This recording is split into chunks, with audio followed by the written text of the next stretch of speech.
Yan, lalagay ang quesadilla tapos ibabalot, piprito yun. Kasi sayang. Na, dati day, isang kahon na gayan. Ay, sus, nang problema ako sa pamimigay.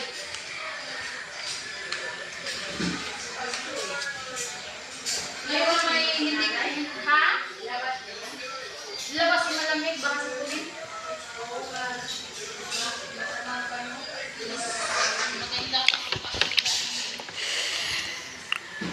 Tayo nga, dito po eh. Dito po eh.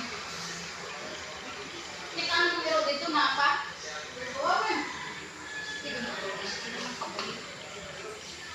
Mapapakatalin lagi yung nakakawala. Okay, may natatay.